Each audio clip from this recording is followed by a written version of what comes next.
നിങ്ങളുടെ favourite shows ഇനി ഒരിക്കലും മിസ്സാവില്ല. ഇപ്പോൾ C5-ലൂടെ കാണും നിങ്ങളുടെ ഫേവറേറ്റ് ഷോസ് തികച്ചും സൗജന്യമായി. ഹലോ രാധിക, താൻ വേറെ വിവാഹത്തിന് സമ്മതിച്ചോ?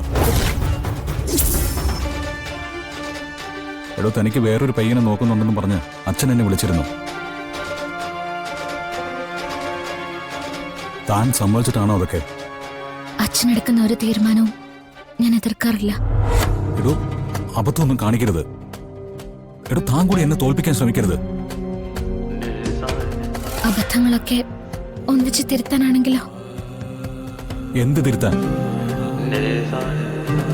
ഇഷ്ടമില്ലാത്ത ഒരുത്തിന്റെ കൂടെ ഞാൻ ജീവിക്കുന്നു, ഇഷ്ടമില്ലാത്ത ഒരുത്തിന്റെ കൂടെ താൻ ജീവിക്കുന്നു.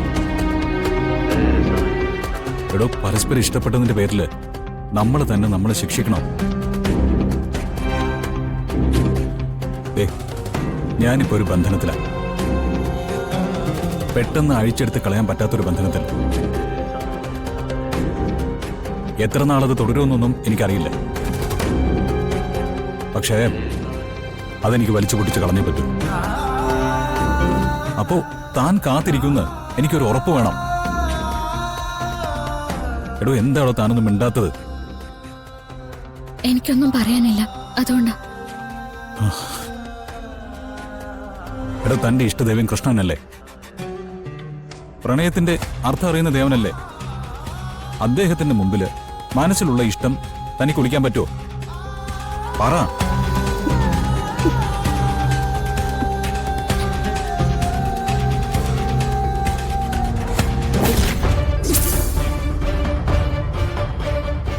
ഹലോ രാധിക,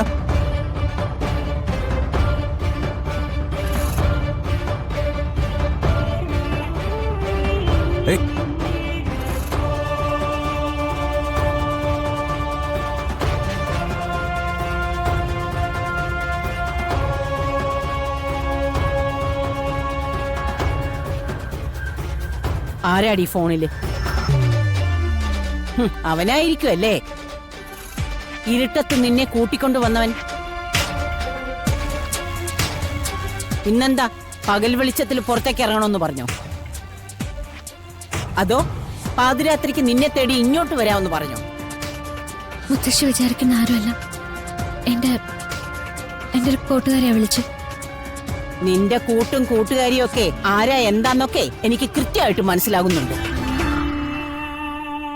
ദേവനും യശോദയും അറിയേ നിന്നെ എന്തെങ്കിലും ചെയ്താലേ അവര് ചിലപ്പോ ബഹളം വെക്കും. പക്ഷെ ആരും അറിയാതെ ചെയ്യാനും എനിക്ക് ബുദ്ധിമുട്ടൊന്നുമില്ല.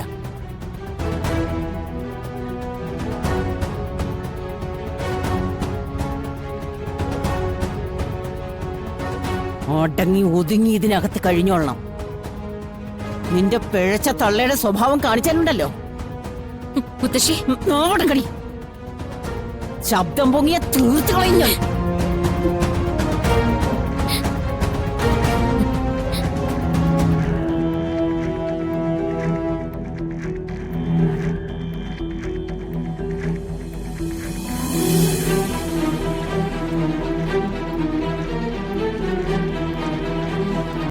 ഡൗൺലോഡ് ചെയ്യൂ C5 ആപ്പ്. കാണൂ എല്ലാ എപ്പിസോഡുകളും സൗജന്യമായി.